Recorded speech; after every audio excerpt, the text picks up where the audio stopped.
Office से वापसी पर राह अभी रास्ते में ही होती है कि अचानक बैरिस्टर रफ़ीक घबराहट में इसके सामने आ खड़ा हुआ। इसने बेचैनी से कहा, राह, वसीम और ज़रून ने मुझसे झूठ कहा था कि तुम बैरून मुल्क चली गई हो। वो दोनों आदिल का पूरा बिजनेस तबाह कर रहे हैं और मार्केट से करोड़ों का कर्ज भी ले चुके हैं। ये खौफनाक हकीकत सुनकर राह के होश उड़ गए। इसने फ़ौरन संभलते हुए कहा, आप इन दोनों पर कड़ी नज़र रखें, मैं अपने नाना का कारोबार बर्बाद नहीं होने दूंगी। इधर आदिल के घर में भी एक बड़ा खेल चल रहा था। आसिया ने जब प्रॉपर्टी के कागजात वसीम के हवाले किए तो इसने धोखा देते हुए पूरा घर बैंक में गिरवी रखवाकर बड़ी रकम हासिल कर ली। इसी दौरान राह को भी ये मालूम हो गया कि आदिल मामू को गलत दवाई दी जा रही है ताकि वो कभी सेहतयाब ही ना हो सके और सारी जायदाद आसानी से वसीम के नाम हो जाए। ये सब जानते ही राह ने फौरन अरमान को फ़ोन किया और सारी हकीकत बता दी। कुछ ही देर में वो दोनों पुलिस के साथ आसिया के घर पहुंच गए।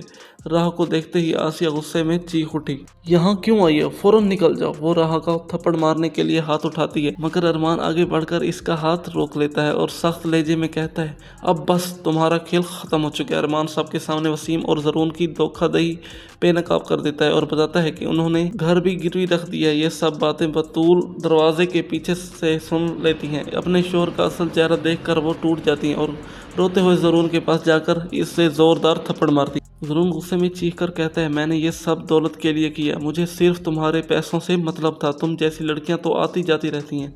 इतने में पुलिस आगे बढ़ती है और वसीम और ज़रून को फरार के जुर्म में गिरफ्तार कर लेती है। राह फौरन आदिल मामू को वहां से निकालकर एक माहिर डॉक्टर के पास ले जाते। सही इलाज मिलते ही इनकी हालत बेहतर होने लगती है। अपनी गलतियों का एहसास होते ही आसिया और बतूल शर्मिंदा होकर राह से माफ़ी मांगती हैं। राह बड़े दिल का मुजाहरा करते हुए इन्हें माफ़ कर देती है और बतूल को गले लगाकर कहती है, तुम मेरी बहन जैसी हो, मैं तुम्हें तन्हा कैसे छोड़ सकती हूँ। कुछ दिन बाद अरमान अपनी वालदा ज़ैनब के साथ राह के घर रिश्ता लेकर आता है और वो नदामत से कहता है, मैंने तुम पर यकीन ना करके बहुत बड़ी गलती की, मुझे माफ़ कर दो। इस वक्त कबीर बताता है कि वसीम और ज़रून के खिलाफ जो सबूत इकट्ठे किए गए वो दरअसल अरमान ने अपनी जान खतरे में डालकर जमा किए थे। ये सुनकर राह जज्बाती हो जाती है और अरमान को गले लगा लेती है। जब आदिल को इनकी शादी की खबर मिलती है तो वो खुशी से निहाल हो जाते हैं। अगले ही दिन अरमान रिया को शॉपिंग के लिए जाता है और फिर धूमधाम से इनका निकाह होता है। मौलवी साहब के सवाल पर दोनों मुस्कुराते हुए कहते हैं, कबूल है।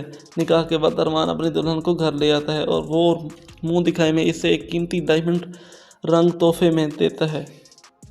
यूँ मोहब्बत, सच्चाई और कुर्बानी की ये कहानी एक खूबसूरत इंजाम तक पहुँचती है। दोस्तों, ये हमारी सिर्फ प्रेडिक्शन और ये गलत भी हो सकती है। मिलते हैं अगली वीडियो में, तब तक के लिए अल्लाह हाफ़िज़। चैनल को सब्सक्राइब कर दें और बेल आइकन के बटन को प्रेस कर लें।